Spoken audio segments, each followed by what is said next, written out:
This morning we're finishing up a series we started 9 weeks ago now. 9 weeks ago, called it Project Freedom. And 9 weeks ago we started a course to help set us free from financial stress and financial bondage. And it's been a journey. It hasn't always been easy. We've had over 100 people from our church go through it. And at times, you have to stay up late working on a budget. Some of us have never done a budget before, and it was like pulling teeth. Some of us had to start cutting back on things like lattes. It's been rough. Some of you had to get childcare to get to the classes. Some of you missed the class and made it another night just to make up and keep current with all the material. Not that easy. And yet, the question really isn't, has it been easy? The question is, has it been worth it? Has it been worth it? And so, our coordinator for this Project Freedom has been Herb Kuhn, and during the course of these 9 weeks, Herb has been surveying people and getting comments. Let me just share some of the comments from people that have been going through the course with us. Here's one. My wife and I are so thankful for Financial Peace University. Over the past 2 years, we have watched as our credit card debt has steadily mounted and our savings has dwindled significantly. Having a $2,000 reduction in monthly income 2.5 years ago certainly has not helped. That's a big hit. But God has used Financial Peace University to cause us to seriously look at our cash flow and start moving towards living within our means. We've cut here and adjusted there in order to plug the leakage and stop the bleeding. We're not there yet. At this rate, we'll be out of non-mortgage debt within 3 to 5 years. We just have to stay focused and keep plugging away, and we're going to get there. We have stopped using our credit cards as an emergency fund and are paying cash for purchases and are saving more than we were. That's good news, isn't it? That's a turnaround on a person's life. Here's another person. It said, since starting Financial Peace University, we have fully funded our emergency fund. Remember how important we said it was to have an emergency fund. Another person said, we've been sticking with the cash envelope system, only used credit cards one time since starting Financial Peace University. That's good. Here's another one. Talking with our insurance agent about my unfortunate and expensive purchase of whole life insurance, and now begin to contribute more to my Roth IRA for savings rather than my whole life insurance. Great. Here's another one. We finally hit zero debt using the Financial Peace University strategy. No longer do we use credit cards. We only buy on needs, not wants. We've sold extra stuff. We got low enough that our tax refund covered our remaining debt. That's a great story, isn't it? Here's one. Well, I'm going to just get the head here to some other ones. Says Financial Peace has really opened up communications about money matters for the first time in our marriage. Isn't that? So often money is the number one cause of marital problems. And here's another one. We're giving Financial Peace University a membership kit as a wedding gift. That's a cool one. Here's another one. We want to have Financial Peace University, we want to share Financial Peace University with our young adult children and other young people. How different would our lives be today if we had the benefit of this knowledge 20 years ago? I'm not going to ask for a raise of hands on that one, but that's probably the most common comment I got. I found out how much I will owe in taxes on April 15th. Thankfully, because I have enough savings from Dave Ramsey's teachings, I will have enough to cover it. And then, some of you may not know this, but during these last 5 weeks, 9 weeks actually, our teens have also been going through a curriculum connected with Financial Peace University called Generation Change. And here's one of the comments from there. Our eldest daughter timed this week from her allowance. She hadn't done that since she was real small, back when we were worshiping at Washington Elementary. She did this without being asked, told to, or discussed. She decided to do it on her own. That's pretty cool, isn't it? Now, we have had 54 family units from our church out of 58 graduated by attending at least 8 out of the 9 classes in person. That's pretty impressive, isn't it? You guys did one incredible job. 54 out of 58 family units did 8 out of 9 sessions. Now, that's And then Herb has gathered some statistics, and as we finished up this last week at Financial Peace University, here's what he discovered as people filled out cards as they started the course and then when they ended the course. They found out that per average, the non-mortgage debt paid off per family averaged $1,663.55 of non-mortgage debt paid off in the last 9 weeks. And then money saved during the last 9 weeks, average per family was $2,859.56 per family. And that's a turnaround, debt paid off plus money saved, of $4,523 per family. That's great. That's quite a turnaround. Also found out that 1.4 credit cards were cut up per family. And 25% of the families reported that they were giving substantially more since starting Financial Peace University. So those are just some great things I think that we can really give thanks to God about that have gone on over these last 9 weeks. Now, what we want to do today, though, as good as that has been, what we want to do today is say, how can we keep moving?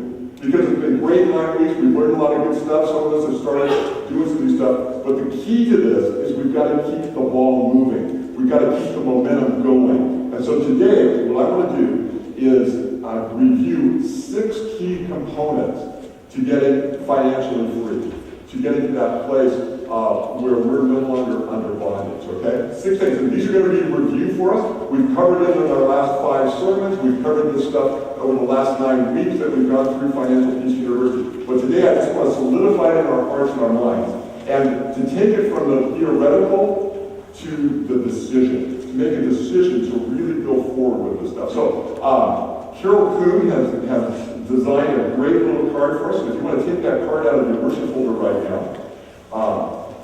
it's a declaration card.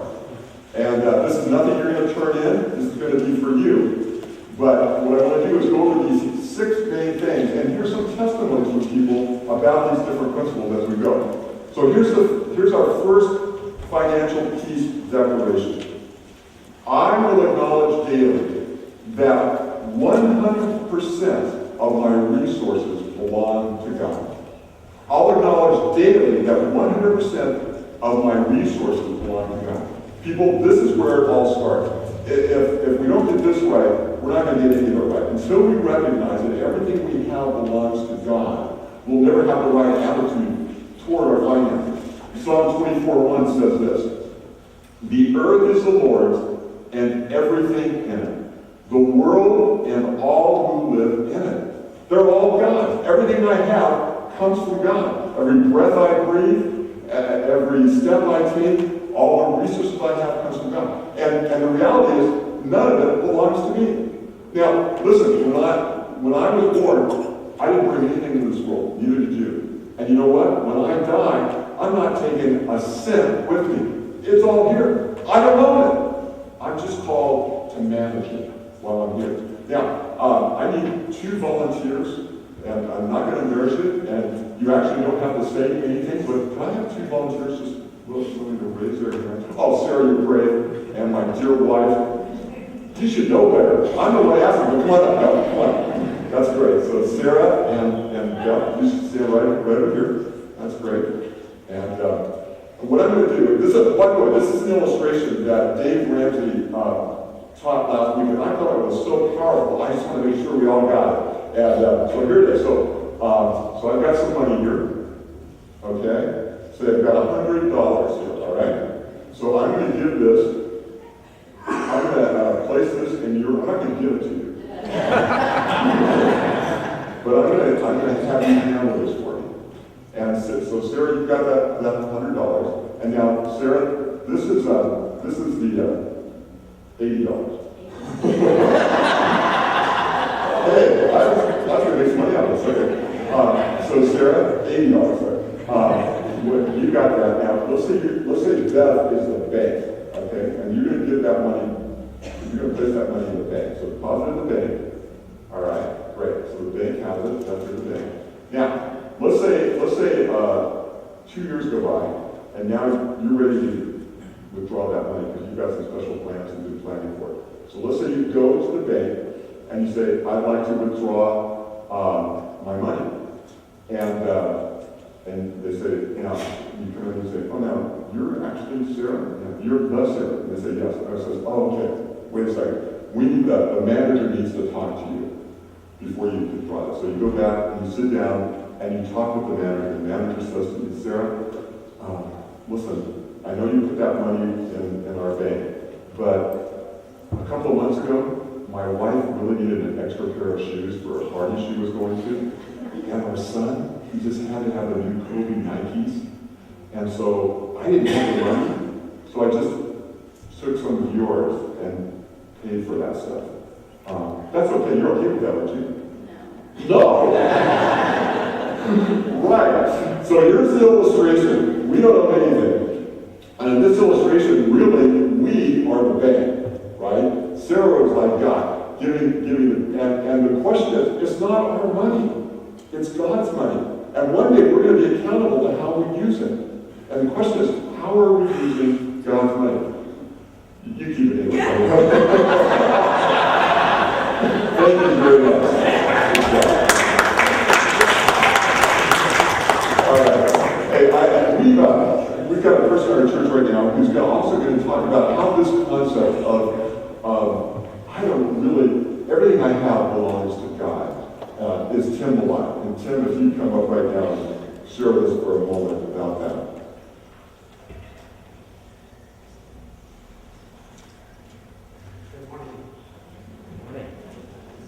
About 6 years ago, everything was doing fine in life with my wife and I and the kids. And we didn't worry about where anything came from, whose it was. We had it, we took it, we used it. And then what happened is, she got ill, and all of a sudden we refocused our lives.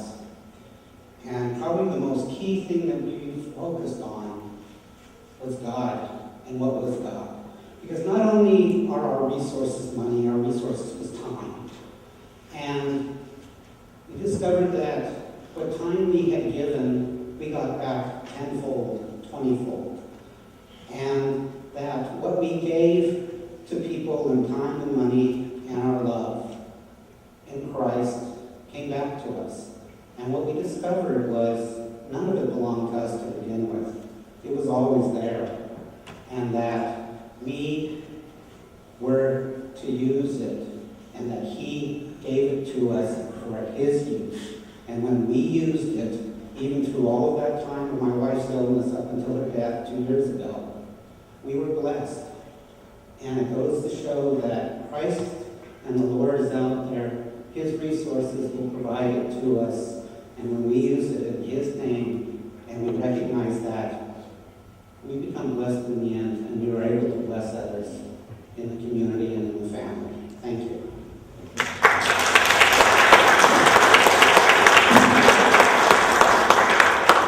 Here's the second declaration.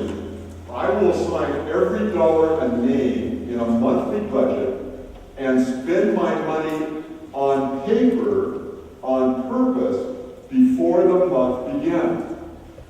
That's a commitment, to spend my money on paper, on purpose, before the month begins. You know what that's called? That's called planning. That's called deciding where your money is going to go. Jesus talked about this. Luke chapter 14, verse 28, Jesus said this.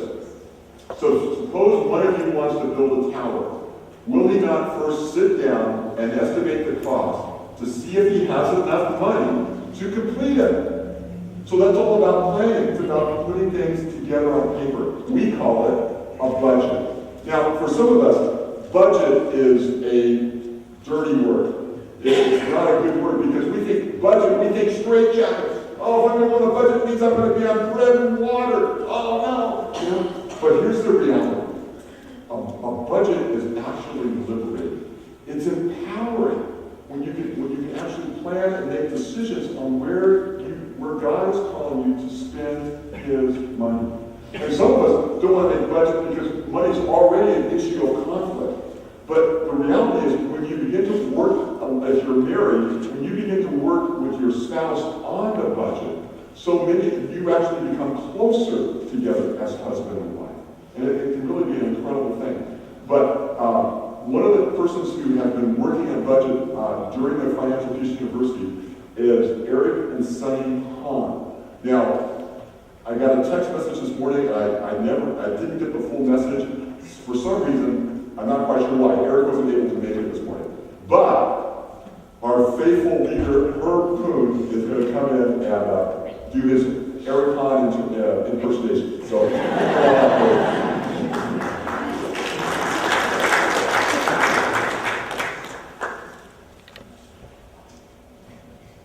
So I'm less buff than Eric, but I have hair.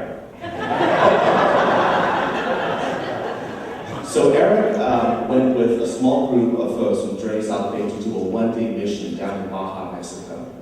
And they were coming back last night and didn't get home until 6 or 7 in the morning this morning. So Eric gives his regrets, but he was so faithful in writing down what he wanted to give as his testimony today. So let me read it to you.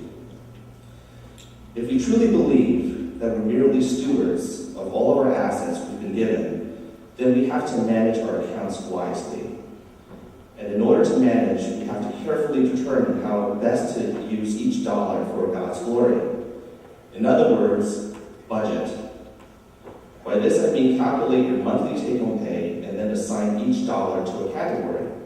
$12.75 for rent, $100 for utilities, $400 for groceries, etc. Until every dollar you take home has been assigned. At first, I didn't like to budget. In fact, I despised the word because I could think of a word, because if I could think of a word that had the opposite meaning of, quote, fun, it was budget. I meant I couldn't be impulsive. I had to plan everything. I mean, why do we need to budget when we pay off our credit cards every month and maintain our church giving and charitable donations? Well, when we started budgeting at the beginning of each month, 3 things started to happen. 1, Sunny and I began to communicate more. We could talk more freely about what kind of spending each of us wanted for fun and plan for it, and also talk about what our long-term goals were. We realized we were more in line than we thought and came to a joint agreement on how to get there. 2, feeling of control. Budget tells you where your money to go, not wondering where it went. It felt good and fun to know that we were in control. I actually started looking forward to it because it gave us hope in a brighter future. We could dream by saving for rainy days and retirement. By no means is our budget perfect. We're in our 2nd month and still trying to work out how much to spend for each category. Is it $400 for gas or $450? But again, by communicating, Sunny and I are working out these little kinks in our budget. And 3, by sticking to a budget, we can open up the possibility to give more to causes that God placed in our hearts, such as more to church, World Vision, etc., rather than merely wishing we could give more. But budgeting is a monthly event. There is no such thing as a one-size-fits-all budget because every month is different. Some months may have more than one birthday or holiday, different emergencies, different number of pay periods, different bills, etc. thanks for, and thank you, Eric. Great, that's good. And I so appreciate all you people being willing to be honest with us and share what they're going through right now. Okay, here's number 3. This is the big one. I will eliminate all debt from my life and live debt-free from now on. Folks, if you commit to this one, you are weird. You are really going to be strange if you do that, living in our culture today. But look at what the Proverbs says. Proverbs 22:7 says, the rich rule over the poor, and the borrower is slave to the lender. It says if you're in debt, you're in slavery. And listen, if you think about a slave isn't free to make his or her own choices, right? And folks, when we're up to our necks in debt, whether it be to Visa or to MasterCard or to Discovery, we don't have the freedom to make choices because our money's already committed to the bank. But if God's calling us to move someplace or to give someplace, if we're out of debt, we're no longer under that bondage. And so the Proverbs is really clear here, that you become a slave to the lender. Now, it's really been exciting. Robin Hoffman has been leading one of our Financial Peace University's small groups, and she has broken through and found the liberty of moving toward debt-free. So, Robin, come on up.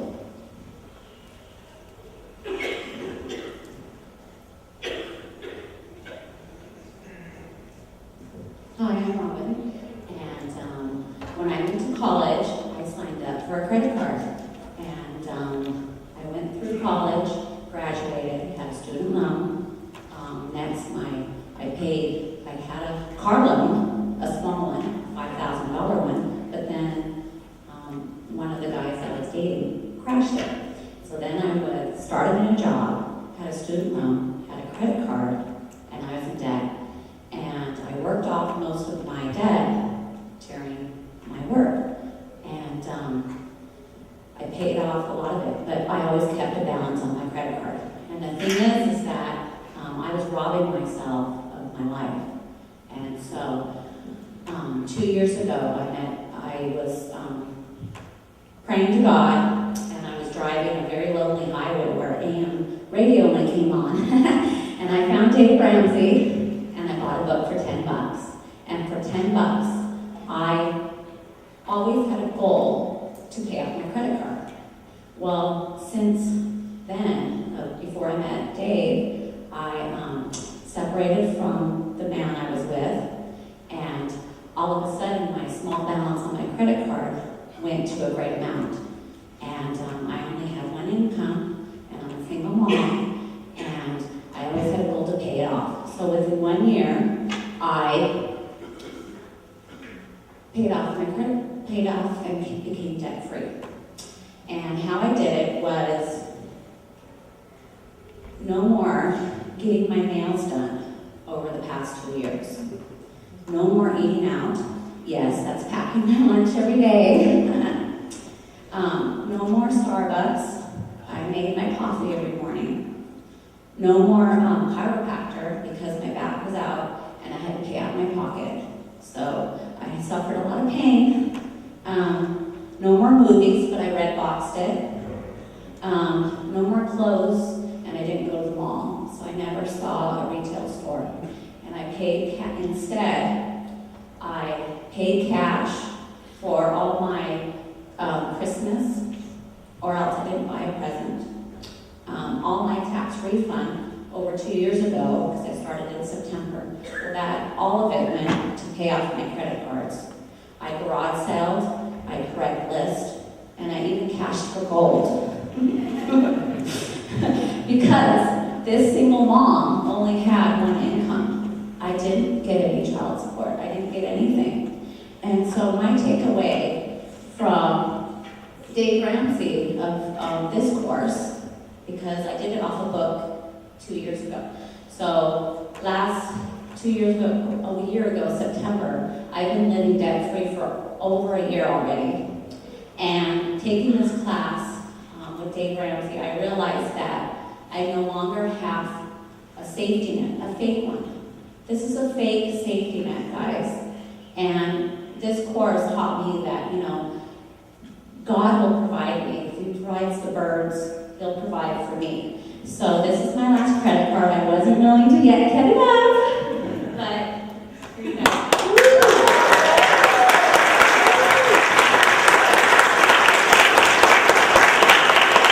That's 3 credit cards that I still had for over a year because I wasn't yet secure to do it. So thank you for letting me share.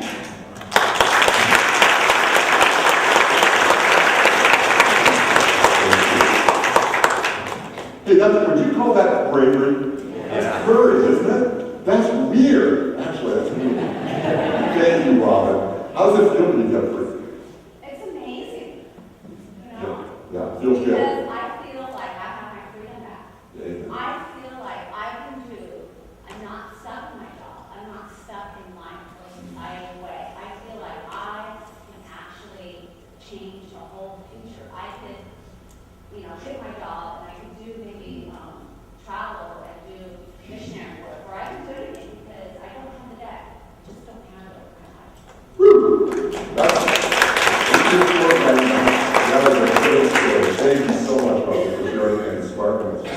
Okay, number 4. I will train my children to handle money God's way. I will train my children to handle money God's way. Proverbs says this, train a child in the way he should go, and when he is old, he will not turn from it. A couple of weeks ago, we talked about the proverb that says, a good man leaves an inheritance for his children and his children's children. But it's more than leaving an inheritance financially. It's also leaving an inheritance of how to handle finances. You know the old saying that if you give a person a fish, you feed them for a day. But if you teach a person how to fish, you feed them for a lifetime. And folks, we can give our children money, but if we teach our kids how to handle money God's way, then you set them straight for a lifetime, right? And again, I think the number one comment I've heard from people going through this course these last 9 weeks is, I wish I had this information earlier in life. So, one of our young couples going through the course right now with 2 young boys, Alex and Will, the Crow Boss. Angela, come on up and share with us a little bit. Thank you.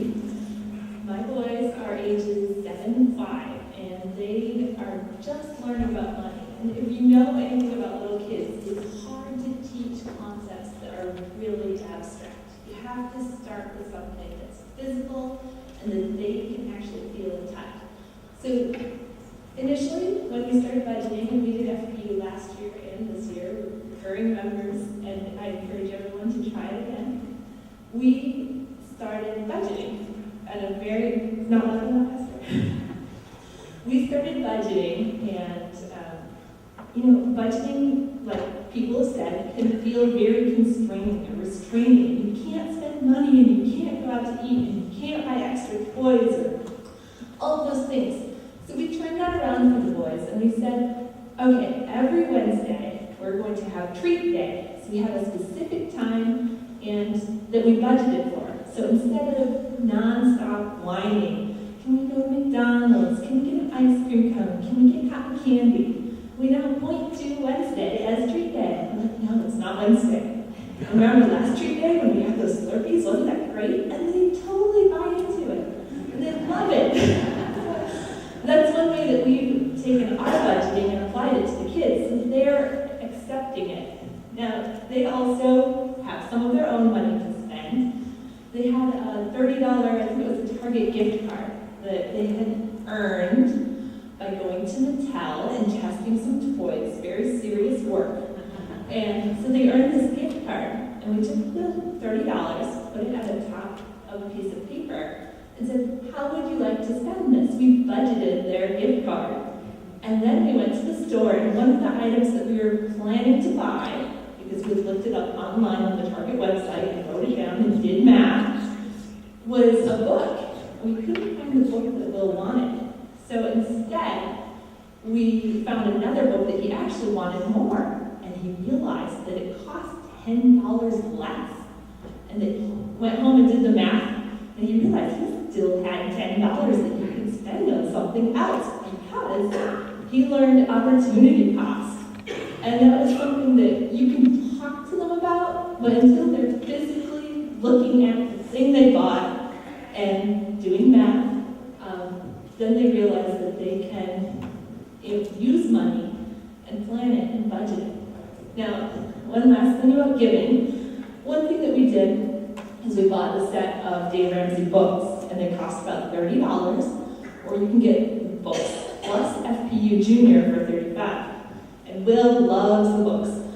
They're at about second or third grade reading level, and they cover work, spending, giving, prioritizing your money. And I really wasn't sure how to address giving and how to teach my kids giving. Fortunately, Dave Ramsey had it covered for me. And it's this great story about Junior who goes to an orphanage. They're giving food to the kids in the orphanage. And he empathizes with this boy who doesn't have a baseball glove and baseball. And he learns that giving can help make you less selfish. And he gives the boy and the orphanage some toys. And it's a great lesson that if I told the kids, they might not listen, but they read it in a book, and it's just at the perfect level for them. So we really loved getting the kids involved this year. And if you want to take a look at these books, come see me afterwards. But I really encourage you to take a look at them and get your kids involved in a very concrete way.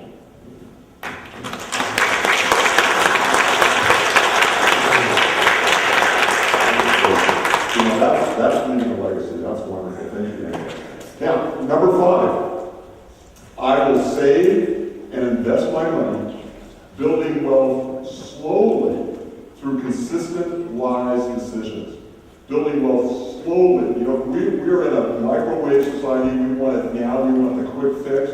But God's way is a slow way. So that we have that emergency fund built up, so that when emergencies hit, we have storehouses. So that we can be able to give. Look at what Ecclesiastes says. Give portions to 7, yes to 8, for you do not know what disaster may come upon the land. We don't know the future, but we can prepare for the future. One of the persons in our congregation who has done this, and done this so well, long before we ever heard of Financial Peace University, long before we ever heard the name Dave Ramsey, Ken and Sue Wiley have been practicing these principles. So, Ken, if you come and share with us.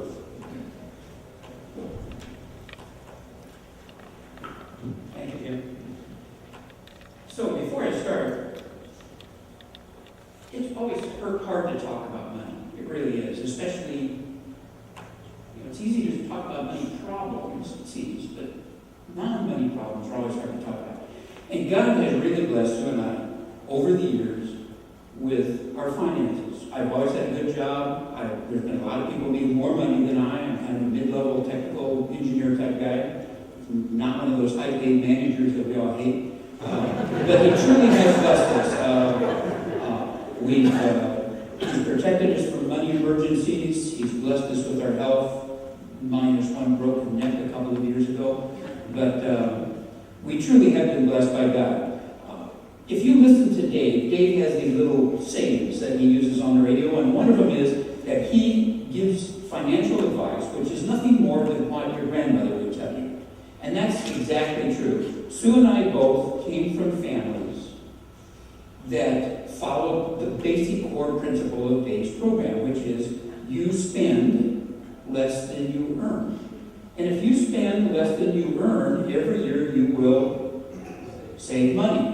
Every one of Dave's baby steps is based on saving money. Spend less than you earn, you save money. If you spend more than you earn, you go into debt.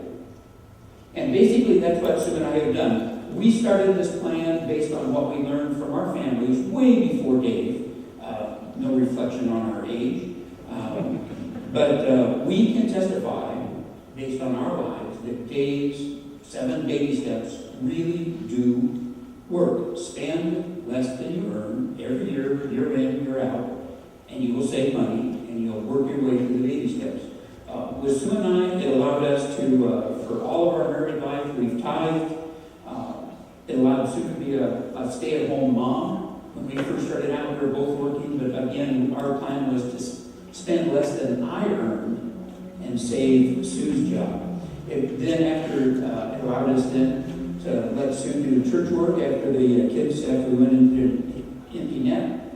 Spending less than I earned also allowed us to avoid credit card debt. We've avoided car loans.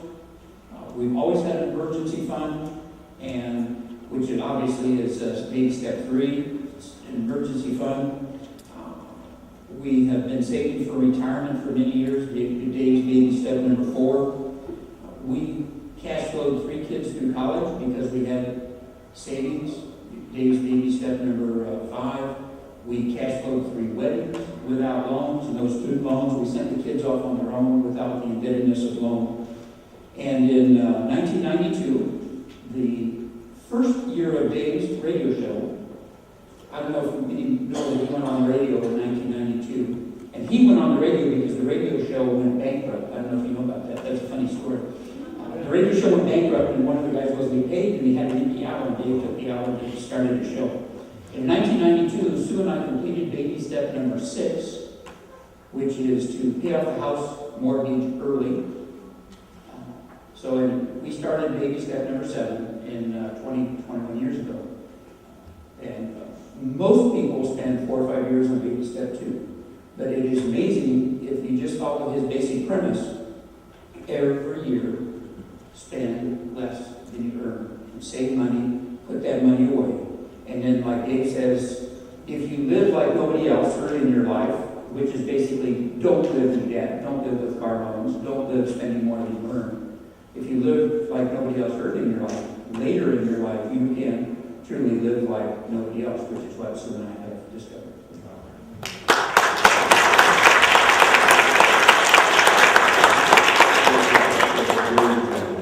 And then finally, number 6, I will give a tithe of my income back to God, trusting Him to meet my daily needs. I will give a tithe of my income back to God, trusting Him to meet my daily needs. Dave says that unless you apply this one to your life, you will never arrive at financial peace. Because otherwise it all becomes about you. And when you have a closed fist like this, you're never open to God's true blessing and peace in your life. The Malachi 3 says this, bring the whole tithe into the storehouse, that there may be food in my house. Test me in this, says the Lord Almighty, and see if I will not throw open the floodgates of heaven and pour out so much blessing that you will not have enough room for it. And says that God wants to bless us through giving. And you know, one of the ways that we really are blessed through giving is when we give, we enter into the divine nature. You see, each of us are made in the image of God. And if you look at who God is, at core of who God is He's a giver. He's given us life. He's given us this universe. He's given us His Son, who died on the cross for our sins. You cannot get more generous than that. And so when we begin to give, we begin to form and become like Christ, which is our purpose in life.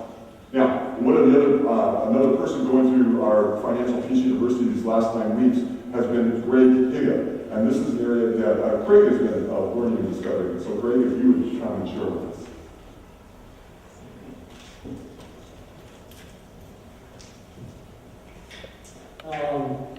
I wasn't sure what to say. I just got a call Wednesday. She had said that not everybody wants to speak about tithing. Going through financial peace was probably the first time I ever really looked at how I was spending my money. And I think in doing that, it actually changed my money actually from everybody's talking about how money is a blessing. That kind of didn't work for me. I still wasn't giving, I guess, regularly. All the lessons in the Bible, I think part of it was, and even here in Malachi, it says that money is actually a test. So it's like a test. For me, what works is I kind of turned it from a blessing to more of a test. And if I think of it as a test, I have a verse here that I kind of, a couple verses in James chapter 1. It talks about trials and temptations. It says, consider it pure joy, my brothers and sisters, whenever you face trials of many kinds, because you know that testing of your faith produces perseverance. That perseverance finish its work so that you may be mature and complete, not lacking anything. And it also says in verse 12, blessed is the one who perseveres under trial, because having stood this test, that person will receive the crown of life, and that the Lord has promised to those who love Him. So, everywhere through the Bible it says to give like your first tenth and your best tenth. That didn't seem to work for me. Dave Ramsey last week, and sorry for this, but he says God doesn't need our money, and he says, he also said that the church doesn't need our money. Sorry, Pastor. But the reason we give it, or the reason I'm going to give it, and continue to give it, is because I think it's just a test for me to remember that it's actually God's money, and for me to give it out, even when times are tough, and it's going to help me mature in my faith. So I think game government should kind of teach this first. Because I think it's the most important lesson of all, that if we don't give our first 10%, then we really don't deserve those blessings. So, and we're really not getting any closer to a relationship with Him. So that's why I'm in fact,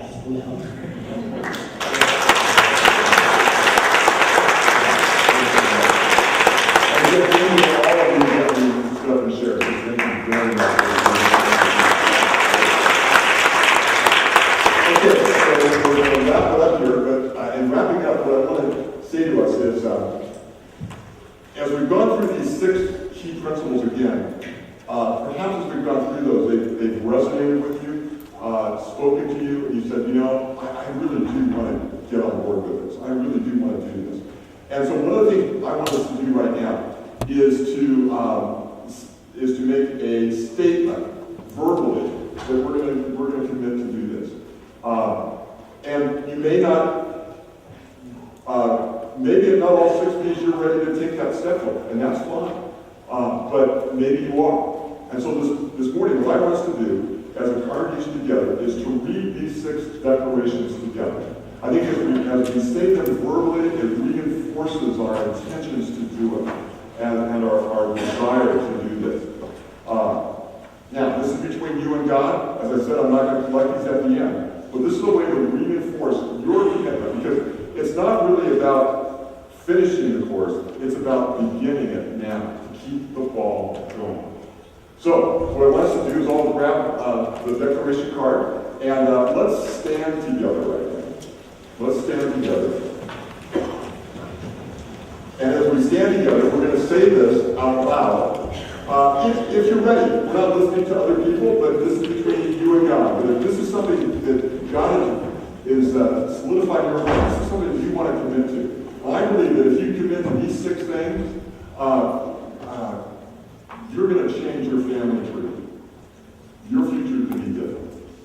And we can be free following God's principles here. But let's start with principle number 1, that everything belongs to God. If this is a commitment that you're ready to make, say this together with me and say it out loud. I will acknowledge daily that 100% of my resources belong to God. Great. Number 2, about putting things on paper before you spend it. Number 2, if you're ready to do this, say this with me. I will assign every dollar I make in a monthly budget and spend my money on paper on purpose before the month begins. Great. If you're ready to move toward elimination of debt and live debt-free, say with me number 3. I will eliminate all debt from my life and live debt-free from now on. Number 4, if you're willing to commit to training your children, maybe you don't have children, but you're willing to pass this on in some fashion or form to others, say number 4 with me. I will train my children to handle money God's way. Number 5, if you're ready to save and invest and build slowly, say number 5 with me. I will save and invest my money, building wealth slowly through consistent, wise decisions. And number 6, if you're ready to commit to giving, say this with me. I will give a tithe of my income back to God, trusting Him to meet my daily needs. Great.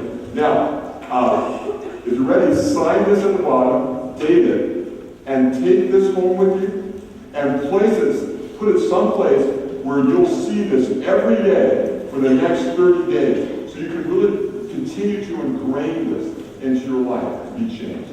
Let me pray.